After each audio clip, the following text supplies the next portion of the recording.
그런즉 인자야 너는 이스라엘 족속에게 이르기를 너희가 말하여 이르되 우리의 허물과 죄가 이미 우리에게 있어 우리로 그 가운데에서 쇠퇴하게 하니 어찌 능히 살리오 하거니와 너는 그들에게 말하라 주 여호와의 말씀이니라 나의 삶을 두고 맹세하노니 나는 악인이 죽는 것을 기뻐하지 아니하고 악인이 그의 길에서 돌이켜 떠나 사는 것을 기뻐하노라.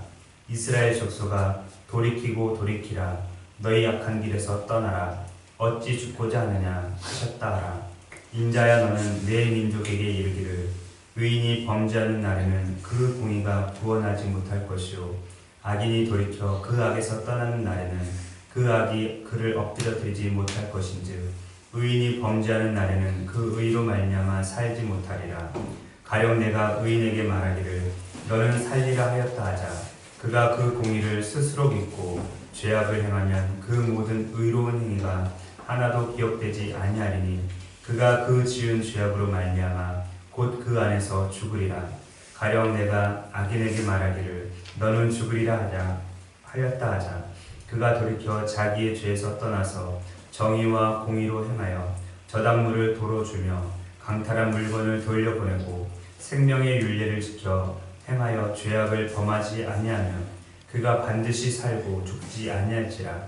그가 본래 범한 모든 죄가 기억되지는 아니하리니 그가 반드시 살리라. 이는 정의와 공의를 행하였음이라 하라. 그래도 내 민족은 말하기를 주의 길이 바르지 아니하다 하는도다. 그러나 실상은 그들의 길이 바르지 아니하리라. 만일 의인들이 돌이켜 그 공의에서 떠나 죄악을 범하면 그가 그 가운데서 죽을 것이고 만일 악인이 돌이켜 그 악에서 떠나 정의와 공의대로 행하면 그가 그로 말미암아 살리라. 그러나 너희가 이르기를 주의 길이 바르지 아니하다 하는도다. 이스라엘 족속아 나는 너희가 내 각기 행한 대로 심판하리라 하시니라. 아멘.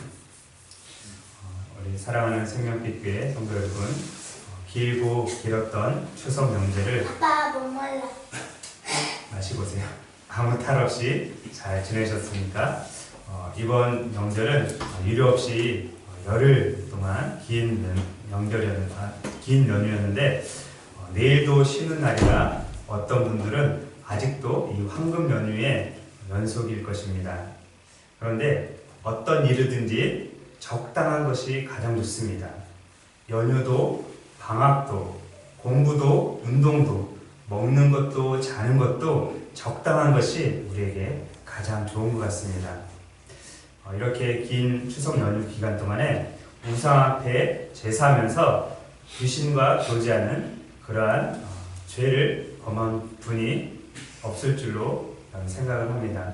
지난주에 이방인에게 제사하는 것은 귀신에게 제사하는 것이다 라고 말씀을 드렸고 또 그것은 귀신과 교제하는 것이다 라고 말씀을 드렸습니다. 때문에 하나님께서 우상숭배는 가장 싫어하는 범죄입니다. 우리는 우상 앞에 절하거나 귀신과 교제하는 그런 죄를 범하지 말아야 될 것입니다. 그것을 피할 수 있는 유일한 방법은 그것을 범하지 않는 유일한 방법은 피하는 것입니다. 그러한 상황이 생길 때 어떻게 해서든지 그 자리를 피하시고 우상 앞에 절하거나 귀신과 교제하지 않는 그러한 은혜가 있기를 바랍니다. 오늘은 악인이 돌이켜 사는 것을 기뻐하는 하나님이라는 제목으로 말씀을 서로 나누게 될 텐데 지난주에 귀신과 교제하는 자가 되지 말라라는 그것과 연속상에 있다라고 생각하면 좋을 것 같습니다. 먼저 에스겔서가 기록될 당시에 시대적인 상황에 대해서 말씀을 드리겠습니다. 에스겔이 하나님의 선지자로 부름을 받았고 또 사역했던 시대에는 말로 다 할 수 없는 그러한 육체적으로 정신적으로 힘들었던 시기입니다. 왜냐하면 그가 25살이 되던 해에 바벨론에 의해서 남유다가 침략을 당하고 바벨론으로 포로로 끌려갔기 때문에 그렇습니다. 물론 그가 태어날 때는 조금은 괜찮은 상황이었습니다. 그래서 그의 부모는 이 에스겔이 태어날 때 하나님이 강하게 하시기를 이라는 뜻으로 에스겔이라고 이름을 지어준 것입니다.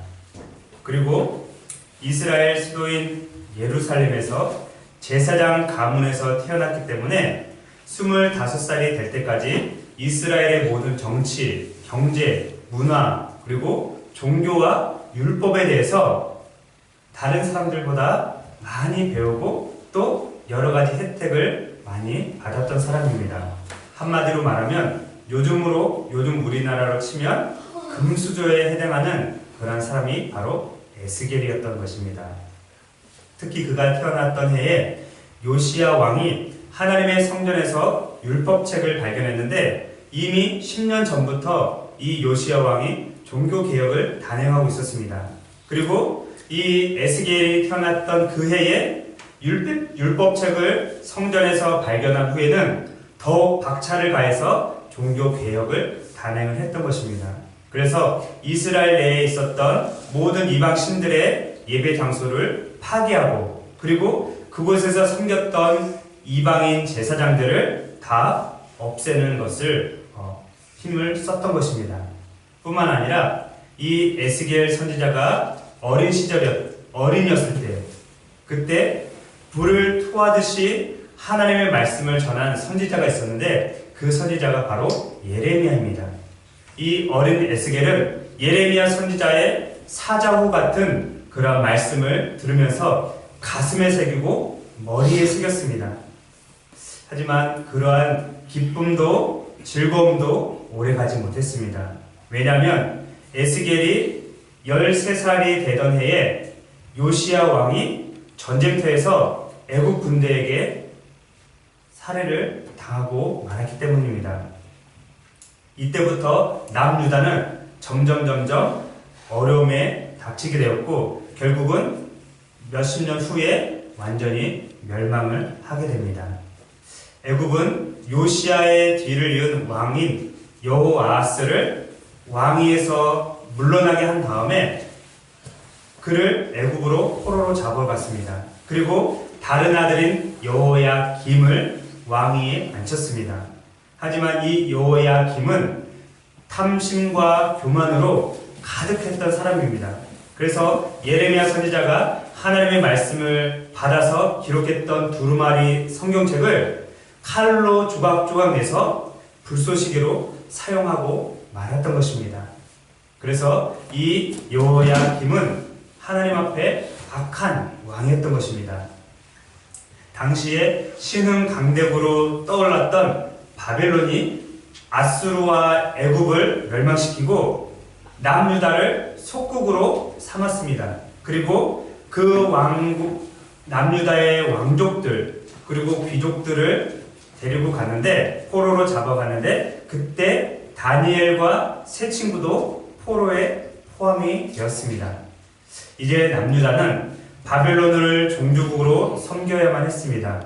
하지만 얼마 후에 여호야김 왕은 바벨론에게 반란을 일으켰고 바벨론의 왕이었던 느부갓네살 왕에 의해서 장렬하게 죽음을 맞이하게 되었습니다. 그리고 그의 후계자였던 여호야긴이 왕위에 올랐지만 3개월 만에 예루살렘 성이 바벨론에 의해서 함락되는 바람에 3개월 만에 왕위에서 폐위가 되고 말았습니다. 이때 여호야긴 왕과 왕족들, 귀족들 그리고 수많은 사람들이 바벨론으로 포로로 잡혀갔는데 느부갓네살 왕이 이 여호야긴 왕의 삼촌이었던 mat다냐를 시드기야로 이름을 바꾸면서 유대 나라의 꼭두각시 왕으로 세워놨습니다. 이때를 보통 제1차 추방이라고 부르는데 당시에 포로로 잡혀간 사람들 중에 젊은 제사장이었던 에스겔이 포함이 되어 있었습니다. 그때 에스겔의 나이가 25살이었습니다. 여호야긴 왕을 비롯해서 수많은 사람들이 이스라엘에서 수백 킬로미터 떨어져 있는 바벨론으로 포로로 잡혀가는데 여러분들 전쟁 포로가 어떻게 잡혀가는지 알고 계시나요? 나이가 있는 분들은 영화를 통해서 우리가 대충은 보았을 것입니다. 손에 커다란 수갑이 차이고 발에도 커다란 수갑이 채인 상태로 동물처럼 걸어갈 수 있을 정도로 그렇게 채인 상태로 동물처럼 질질 끌려갑니다. 그렇게 수백 킬로미터를 질질 끌려가다 보면 어떻게 되겠죠? 어떻게 되죠? 몸이 약한 사람들, 건강하지 못한 사람들은 가다가 쓰러지고 맙니다. 그리고 또 건강한 사람들도 중간에 병이 들면 가차없이 그 수갑을 풀고 그냥 길거리에 내던져버립니다. 어린이들도 당연히 많이 죽었겠죠? 이렇게 우여곡절 속에 살아남은 사람만이 바벨론으로 포로로 가서 그곳에 정착을 하게 되었습니다. 그들이 정착했던 곳이 그발 강가였는데 에스겔이 바벨론으로 포로로 잡혀간 지 5년이 지났을 때 하나님께서 그발 강가에 있었던 에스겔에게 나타나셔서 사명을 주셨습니다. 하나님께서 어떻게 사명을 주셨는지 한번 들어보시기 바랍니다. 30째 해 넷째 달 초 닷새에 내가 그발 강가 사로잡힌 자 중에 있을 때에 하늘이 열리며 하나님의 모습이 내게 보이니 여호야긴 왕이 사로잡힌 지 5년 그 달 초 닷새라. 갈대아 땅 그발 강가에서 여호와의 말씀이 부시의 아들 제사장 나 에스겔에게 특별히 임하고 여호와의 권능이 내 위에 있으니라. 30째 해는 자신이 지금 30살이 되었다 라는 뜻이고, 그리고 여호야긴 왕이 사로잡힌 지 5년이 되었다 라는 것은 벌써 포로로 잡혀온 지 5년이 지났다 라는 뜻입니다. 그리고 나는 부시라는 사람의 아들인데 그 부시는 제사장이다. 그래서 나도 제사장이었다 라는 말을 하고 있는 겁니다. 이처럼 에스겔은 남부러울 것 없는 귀족 출신 제사장이었습니다. 그러나 이제는 상황이 달라졌습니다. 아무도 에스겔을 부러워하지 않았습니다. 만약에 에스겔이 자신의 땅 남유다에서 제사장으로 하나님의 성전에서 봉사를 했다면 많은 사람들이 또 동년배들이 부러워했을 것입니다. 하지만 바벨론의 포로로 잡혀온 이상 이 에스겔도 한낱 포로에 불과할 뿐이었습니다. 너나 할 것 없이 절망과 좌절과 고통과 한숨 속에서 하루하루를 지내고 있었던 것입니다. 에스겔도 마찬가지였습니다. 그는 어느덧 30살이 되었고 하나님께서 예루살렘 성전이 아닌 바벨론에서 선지자로 사명을 주셨습니다. 선지자로서 사명을 감당하기 위해서 이 에스겔을 부르신 것입니다. 그리고 그에게 주셨던 사명은 다름이 아니라 파수꾼입니다. 파수꾼은 일정한 곳에서 경계를 하면서 지키는 일을 하는 사람을 말합니다. 파수꾼은 늘 정신을 차리고 적군이 쳐들어오는지 쳐들어오지 않는지 잘 살펴서 만약에 적군이 쳐들어온다 그러면 나팔을 불어서 국민들에게 위험을 알려줘야 합니다.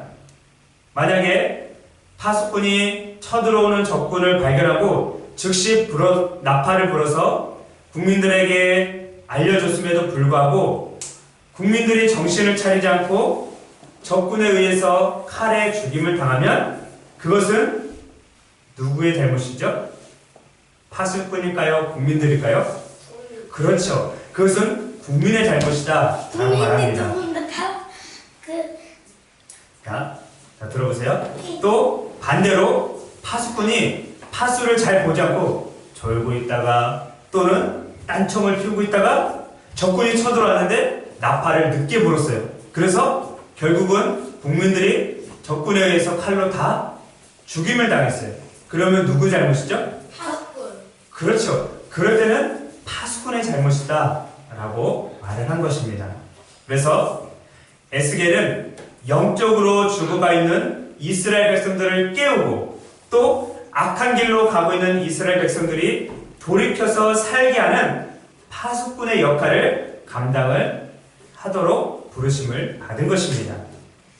이미 에스겔서 3장에 보면 에스겔이 어떻게 파수꾼으로 부르심을 받았는지에 대해서 기록이 되어 있는데, 또 33장에 보면 두 번째로 파수꾼으로 세움을 받은 장면이 기록이 되어 있습니다. 그 장면이 1절부터 9절까지인데 다 읽지는 않고 7절부터 9절만 제가 읽어보겠습니다. 우리 에스겔서 33장 한번 성경을 보세요. 성경 에스겔서 33장 7절에서 9절만 제가 읽겠습니다. 인자야, 내가 너를 이스라엘 족속의 파수꾼으로 삼음이 이와 같으니라. 그런즉 너는 내 입의 말을 듣고 나를 대신하여 그들에게 경고할지어다. 가령 내가 악인에게 이르기를 악인아, 너는 반드시 죽으리라 하였다 하자. 내가 그 악인에게 말로 경고하여 그의 길에서 떠나게 하지 아니하면 그 악인은 자기의 죄악으로 말미암아 죽으려니와 내가 그의 피를 내 손에서 찾으리라. 그러나 너는 악인에게 경고하여 돌이켜 그의 길에서 떠나라고 하되 그가 돌이켜 그의 길에서 떠나지 아니하면 그는 자기의 죄악으로 말미암아 죽으려니와 너는 내 생명을 보전하리라.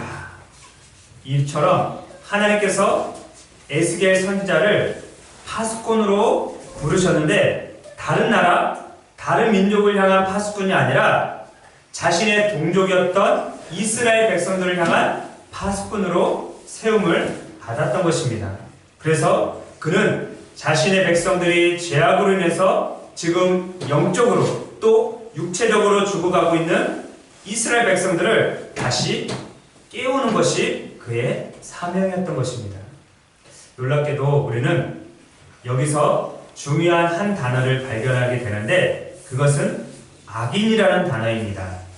하나님은 이스라엘을 멸망시킨 바벨론을 향해서 악인이다 라고 한 것이 아니라, 하나님께서 오히려 포로로 끌려온 이스라엘 백성들을 향해서 악인이다 라고 그렇게 말을 하고 있는 것입니다. 하나님께서 이스라엘 백성들을 향해서 악인이라고 그렇게 칭한 이유는 허물과 죄 때문입니다. 우리 계속해서 10절을 같이 한 목소리로 읽어보겠습니다. 33장 10절 시작. 그런즉 인자야, 너는 이스라엘 족속에게 이르기를 너희가 말하여 이르되 우리의 허물과 죄가 이미 우리에게 있어 우리로 그 가운데에서 쇠퇴하게 하니 어찌 능히 살리오 하거니와. 지금 10절 말씀을 보면 이스라엘 백성들을 악인이라고 한 이유는 그들의 허물과 죄 때문이다 라고 말씀을 합니다. 이스라엘 백성들은 자신들이 이미 가지고 있었던 허물과 죄 때문에 바벨론에 의해서 완전히 멸망당할 위기에 처해 있었던 것입니다. 이스라엘 백성들은 이미 가지고 있었던 허물과 죄는 한마디로 하면 무엇일까요? 하나님 대신 섬기는 것? 우상. 그렇죠. 우상 숭배가 바로 그들의 허물과 죄였던 것입니다.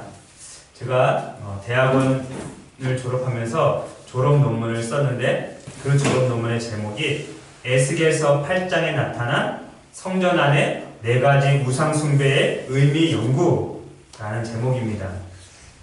8장에 보면 에스겔 선지자가 환상 가운데 지금 바벨론에 있다고 했죠? 환상 가운데 예루살렘 성전으로 옮겨가게 됩니다. 그리고 그곳에서 예루살렘 성전 안에서 행해지는 4가지 우상 숭배 장면을 목격하게 되는데, 이 4가지 우상 숭배는 투기의 우상, 가증한 그림의 우상, 단무스 우상, 그리고 태양 우상 숭배였습니다. 제가 쓴 논문의 글을 잠깐만 인용을 해보겠습니다. 잘 들어보시기 바랍니다.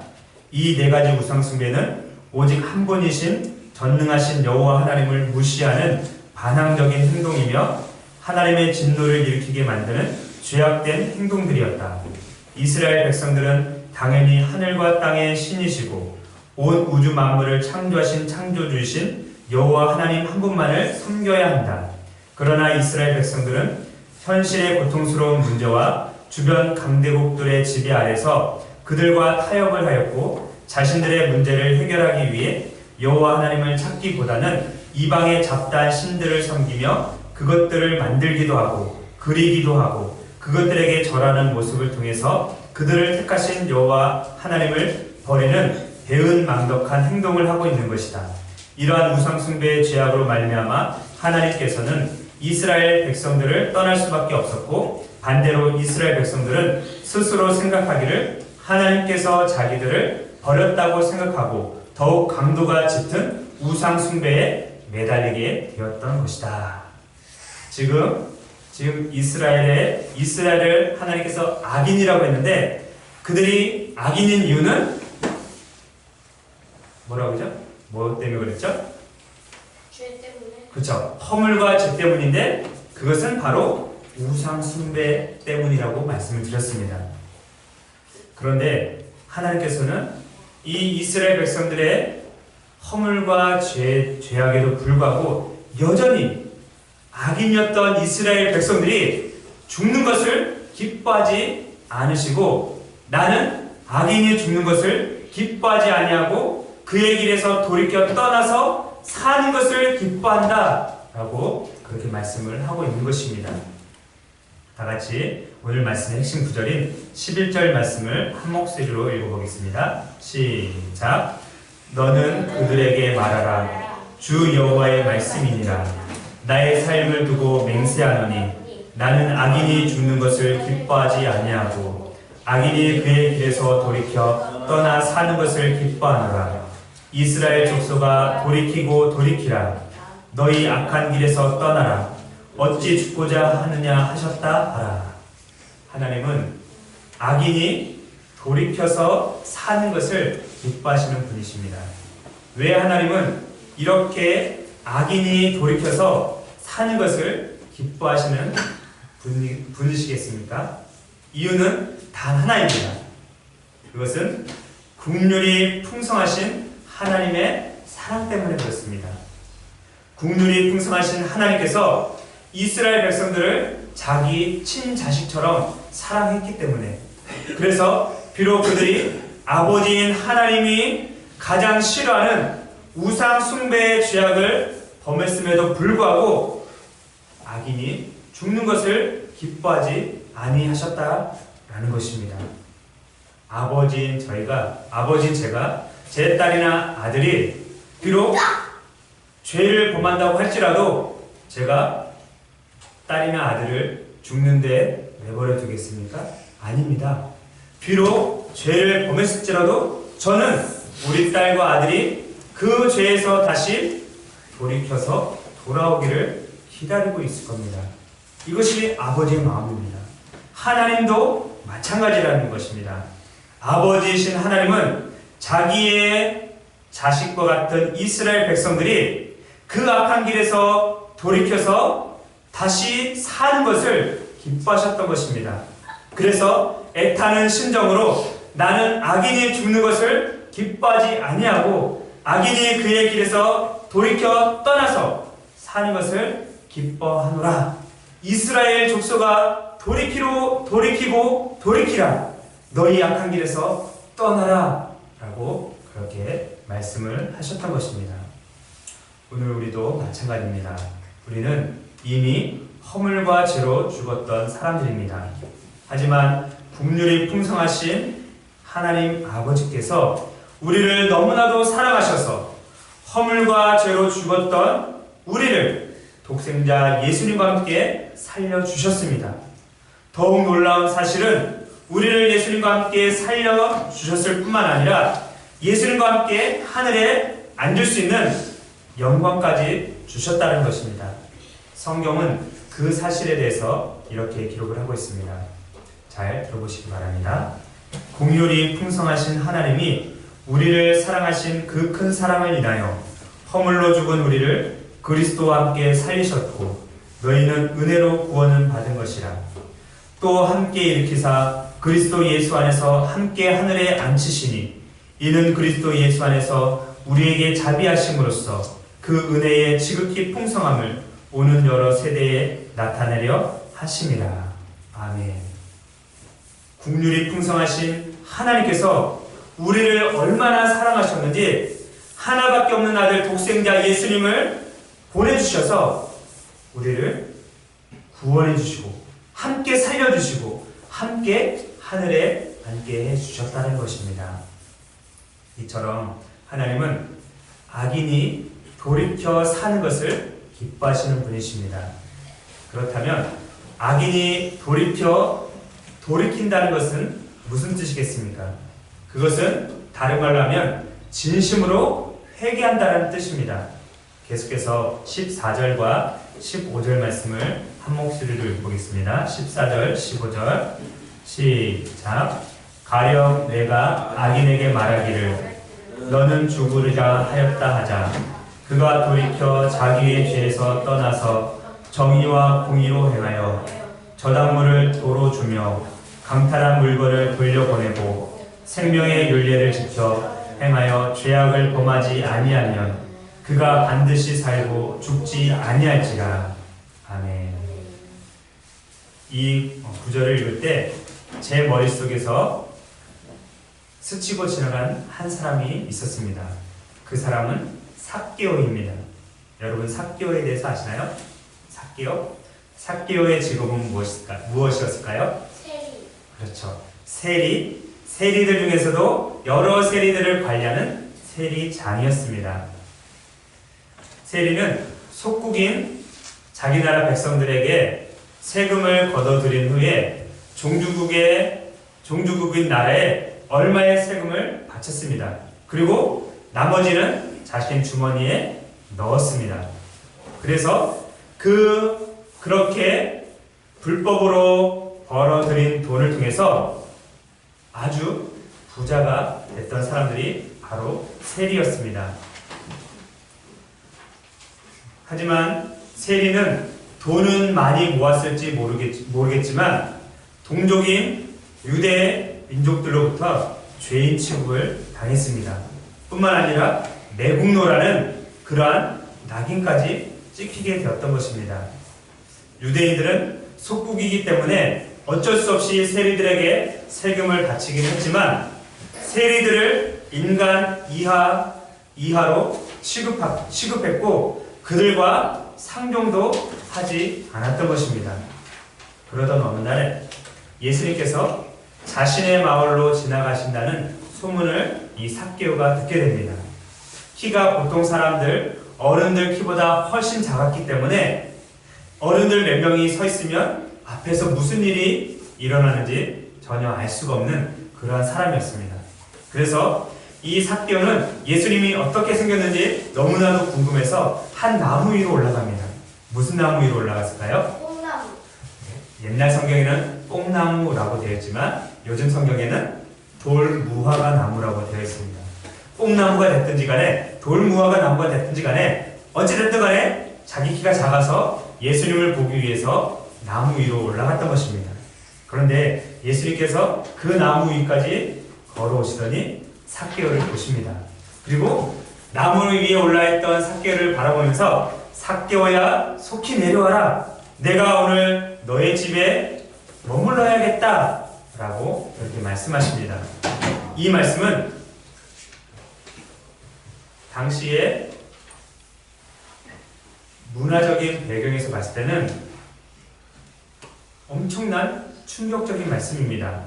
왜냐하면 세리는 곧 죄인이었고 정통 유대인들은 세리를 인간 취급도 하지 않았기 때문에 세리하고는 말을 붙이지도 않았기 때문에 그렇습니다. 그런데 예수님께서 세리장이었던 삭개오에게 당장 내려와라. 내가 오늘 너의 집에 가겠다 라고 말씀을 했기 때문에 그렇습니다. 삭개오와 한 상에 둘러서 음식을 먹으면서 교제를 하셨던 예수님은 삭개오에게 내가 오늘 내 집에 유하여야겠다 라고 말씀을 하셨고 이 말은 들은 삭개오는 마치 복음을 들은 것처럼 360도 변화되는 그러한 놀라운 일이 벌어지게 된 것입니다. 삭개오는 예수님께서 삭개오의 집에 들어가는 모습을 지켜본 많은 사람들은 저 사람이 죄인의 집에 유하기 위해서 들어갔다라고 그렇게 말합니다. 괜찮습니다. 그런데 삭개오는 이러한 사람들의 야유나 놀림이나 조롱에 아무런 상관없이 그는 하나님 앞에 진심으로 회개를 했던 것입니다. 그래서 누가복음 19장에 보면 이렇게 기록이 되어 있습니다. 한번 들어보시기 바랍니다. 삭개오가 서서 주께 여짜오되 주여 보시옵소서 내 소유의 절반을 가난한 자들에게 주겠사오며 만일 누구의 것을 속여 빼앗은 일이 있으면 네 갑절이나 갚겠나이다. 지금 읽었던 말씀과 조금 전에 읽었던 에스겔서 33장 15절에 보면 저당물을 도로 주며 강탈한 물건을 돌려보내고 생명의 윤례를 지켜 행하여 죄악을 범하지 아니하면 그가 반드시 살고 죽지 아니할지라. 이 말씀과 너무나도 비슷하다는 것을 우리가 알게 됩니다. 삭개오는 말 그대로 악인이었습니다. 그러나 그는 악에서 돌이켰던 것입니다. 즉 진심으로 회개를 했던 것입니다. 삭개오는 말만 회개한 것이 아니라 행동으로 회개를 했습니다. 성경에는 자세히 기록되어 있지는 않지만 삭개오는 그 즉시로 종들을 시켜서 창고문을 열고 자신이 부정으로 빼앗았던 것들을 4배로 갚았고, 그리고 가난한 사람들에게 자신이 가지고 있었던 소유의 절반을 나눠 주었던 것입니다. 이러한 모습을 지켜보았던 예수님은 다른 사람들 앞에서 이렇게 말합니다. 예수께서 이르시되 오늘 구원이 이 집에 이르렀으니 이 사람도 아브라함의 자손이미로다. 인자가 온 것은 잃어버린 자를 찾아 구원하려 함이니라. 라고 그렇게 말씀을 하셨습니다. 이것이 진심으로 회개한 사람의 모습입니다. 우리 역시 예수님을 믿고 구원받기 전에는 악인이었습니다. 이스라엘 백성처럼 하나님 대신 온갖 우상을 숭배하고 그 앞에 절하고 귀신들과 교제했던 사람들입니다. 뿐만 아니라 삭개오처럼 남의 물건을 훔치고 속이고 때리고 빼앗았던 그러한 사람들이었습니다. 이제는 삭개오처럼 진정으로 회개하고 악에서 돌이켜야만 합니다. 그리고 죄에서 떠나야만 합니다. 그리고 다시는 그러한 죄악을 저지르지 않아야만 합니다. 왜냐하면 하나님은 악인이 죽는 것을 기뻐하지 아니하고 악인이 그의 길에서 돌이켜 떠나 사는 것을 기뻐하시는 분이시기 때문에 그렇습니다. 이제 말씀을 읽겠습니다. 사랑하는 생명빛 교회 성도 여러분, 여러분들은 어떠한 죄와 악을 저질렀다고 할지라도 하나님은 그 죄악 때문에 여러분들이 멸망당하고 죽는 것을 기뻐하지 아니하십니다. 하나님은 지금도 그 죄악을 진심으로 회개하고 악한 길에서 떠나서 돌이켜 사는 것을 기뻐하십니다.